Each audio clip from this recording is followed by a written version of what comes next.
चीन और रूस की सेनाएं मिलकर जापान के करीब ईस्ट सी में शक्ति प्रदर्शन कर रही है। दोनों का साझा युद्धाभ्यास जारी है। दोनों देशों के युद्धपोत और सबमरीन जापान के करीब ड्रिल कर रहे हैं और इस ड्रिल में एंटी सबमरीन ऑपरेशन चलाए जा रहे हैं, जबकि दुश्मन खेमे में फंसी अपनी सबमरीन को रेस्क्यू करने का ऑपरेशन भी किया जा रहा है। ये युद्धाभ्यास 11 दिन से जारी है और आगे भी ये जारी रहने वाला है। आप देखिए, वॉर ड्रिल के बहाने न्यूक्लियर फोर्सेस की तैनाती हो चुकी है। आईएनएफ संधि से हटने के बाद रूस नो लिमिट परमाणु मिसाइलों की तैनाती कर चुका है। दोनों मोर्चों ने अपने अपने सैन्य बंदोबस्त पूरे कर लिए हैं।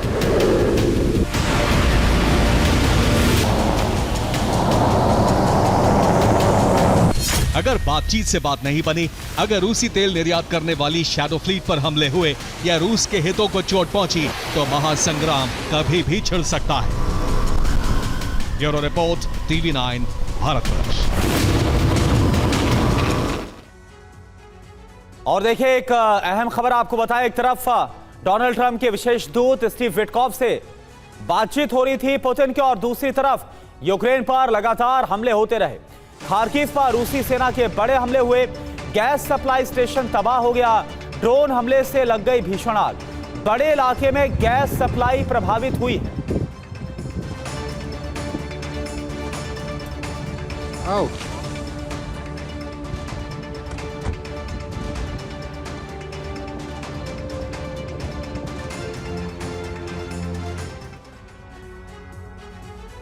अमेरिका के प्रेसिडेंट डोनाल्ड ट्रंप ने एक बार फिर से युद्ध विराम का दांव चला है। इसके लिए अपने विशेष दूत स्टीव विटकॉफ को मॉस्को रवाना किया। विटकॉफ और पुतिन में बैठक हुई। बैठक में विटकॉफ ने ट्रंप का संदेश पुतिन को बता दिया। अब सवाल ये उठता है कि क्या युद्ध विराम हो जाएगा? अगर होगा तो कितने दिन चलेगा और युद्ध विराम का फॉर्मेट क्या होगा? क्या पुतिन ट्रंप मिलकर कोई खुफिया करार करने जा रहे हैं जिसमें आंशिक युद्ध विराम लगाकर अपना अपना हित साधा जा सकता है? आप देखिए।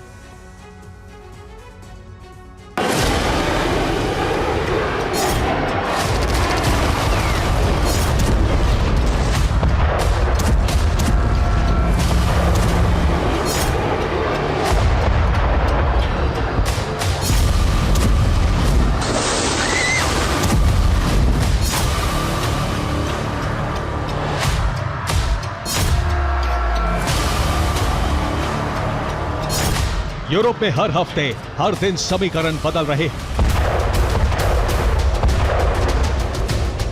लेकिन ना तो यूक्रेन पर हमले रुक रहे हैं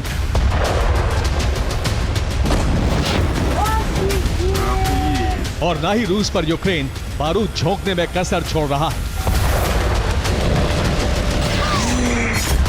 तबाही का दायरा कितना बढ़ चुका है इन दो तस्वीरों से समझिए।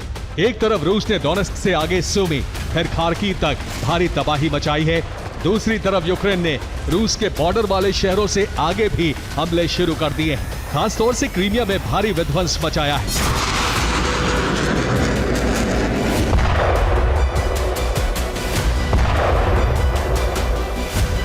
दोनों तरफ से ताबड़तोड़ हमले हो रहे हैं। ये तब है जब ट्रंप खुद को शांति का मसीहा बताने पर तुले, लेकिन अभी तक यूक्रेन रूस के बीच युद्ध विराम नहीं करा पाए।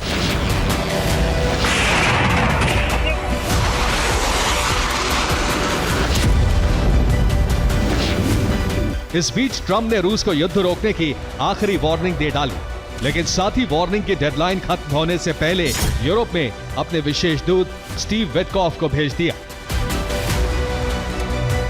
क्रेमलिन पहुंचते ही रूस के प्रेसिडेंट पुतिन ने विटकॉफ को बड़ी गर्मजोशी से रिसीव किया। इससे संकेत मिल रहे हैं कि कोई बड़ी डील हो सकती है। पश्चिमी मीडिया की रिपोर्ट के मुताबिक रूस हवाई हमले रोकने का प्रपोजल रखने वाला है, यानी रूस यूक्रेन में हवाई सीज फायर की संभावना है, जबकि अमेरिका इस प्रपोजल को मान सकता है। इससे ट्रंप की साख भी बचेगी और यूरोप में प्रभाव बढ़ जाएगा।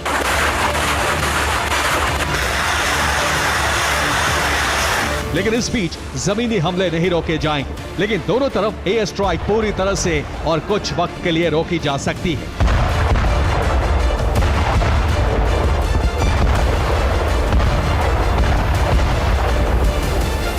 यानी विध्वंस की तीव्रता कुछ कम हो सकती है। इस बीच जमीनी जंग में जो ज्यादा ताकतवर होगा वो ज्यादा नुकसान पहुंचा सकता है।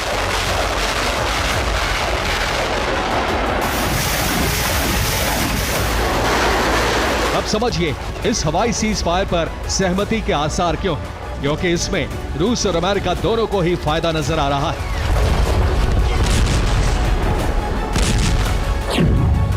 रूस हवाई हमले रोककर लंबे युद्ध की तैयारी कर सकता है। हथियारों के प्रोडक्शन के लिए उसे वक्त मिल जाएगा।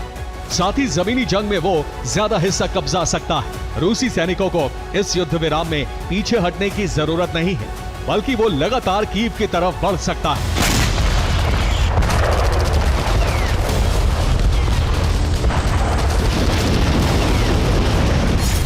दूसरी तरफ अमेरिका के लिए भी हवाई युद्ध विराम में कोई नुकसान नहीं, बल्कि ट्रंप के लिए संपूर्ण युद्ध विराम से ज्यादा फायदा हवाई सीज फायर है। ये युद्ध विराम एक ट्रायल की तरह होगा। अगर कामयाब हुआ तो संपूर्ण सीज फायर के लिए ट्रंप रूस पर दबाव बना सकते हैं।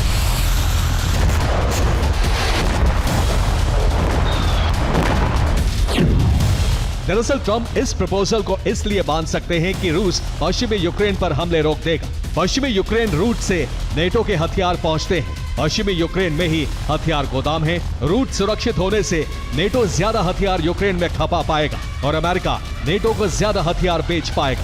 इसके लिए अमेरिका ने नेटो देशों के साथ पहले ही डील कर ली है।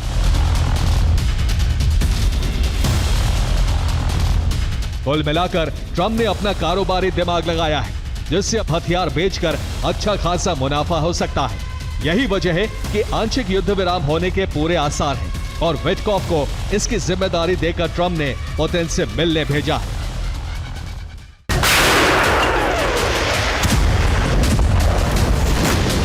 ट्रंप यूक्रेन को दी सैन्य सहायता नेटो से वसूलना चाहते हैं, इसलिए आधे युद्ध विराम पर तैयार हो सकते हैं। क्योंकि नेटो के हथियार पहुंचते रहेंगे तो यूक्रेन युद्ध में बना रहेगा। इससे अमेरिका अपने हथियार बेचता रहेगा। नॉर्डिक देशों ने भी यूक्रेन को $486 मिलियन के हथियार सप्लाई पर मोहर लगाई है। ये हथियार अमेरिका से नॉर्डिक देशों को मिलेंगे और नॉर्डिक देश पोलैंड के रास्ते यूक्रेन भेजेंगे। सप्लाई रूट पर रूस युद्ध विराम के बाद हमले नहीं करेगा। आंशिक युद्ध विराम पर सहमति के बाद अब बाकी नेटो देश भी यूक्रेन को बारूद सप्लाई करेंगे। अमेरिका, ब्रिटेन, जर्मनी से सबसे ज्यादा हथियार पहुंचेंगे, जबकि इससे पहले फ्रांस, जर्मनी से भी हथियार पहले पोलैंड पहुंचाए जा रहे हैं। हथियार साउथ ईस्ट पोलैंड के रेजोव एयरपोर्ट पर उतारे जाएंगे। यूक्रेन बॉर्डर से रेजोव एयरपोर्ट की दूरी 90 किलोमीटर है। फिर E40 हाईवे के जरिए पश्चिमी यूक्रेन पहुंचाए जाएंगे। लवीव और तेर्नोपिल में नेटो सेंटर में हथियार गोदाम मौजूद है। पश्चिमी यूक्रेन के हथियार गोदाम से दक्षिणी और पूर्वी यूक्रेन तक सप्लाई किए जाते हैं। हथियार गोदाम की सुरक्षा के लिए यूक्रेन ने डिफेंस सिस्टम लगाए हैं। इसके अलावा अमेरिका अकेले यूक्रेन को $104 मिलियन के हॉवित्जर देने जा रहा है। ज़ेलेंस्की ने इस मदद का स्वागत किया है और रूस से टकराने के लिए नई रणनीति बनाने का ऐलान किया है। जब एयर स्ट्राइक रुक जाएगी तो जमीनी जंग चलती रहेगी। ऐसे में नेटो नए तरीके से रूस के खिलाफ चक्रव्यूह बना सकता है। इसके लिए जर्मनी यूक्रेन को टॉरस मिसाइल भेजेगा, जबकि पोलैंड यूक्रेन में रूसी बॉर्डर पर सैनिक तैनात करेगा। फिनलैंड भी यूक्रेन में बंकर बनाने जा रहा है, जिससे लोगों की सुरक्षा की जा सके। जबकि चेक रिपब्लिक ने यूक्रेन को AI पावर्ड ड्रोन सप्लाई करने के लिए कहा है। बाल्टिक देश एस्टोनिया यूक्रेन फ्रंट लाइन पर सैनिक भेजेगा।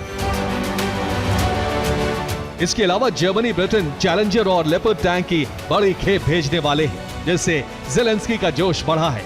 लेकिन ज़ेलेंस्की ये नहीं समझ पा रहे हैं कि यूक्रेन को फ्रंट लाइन पर रखकर ट्रंप सिर्फ अपना फायदा सोच रहे हैं, जैसा कि वो कहते रहे हैं, अमेरिका फर्स्ट।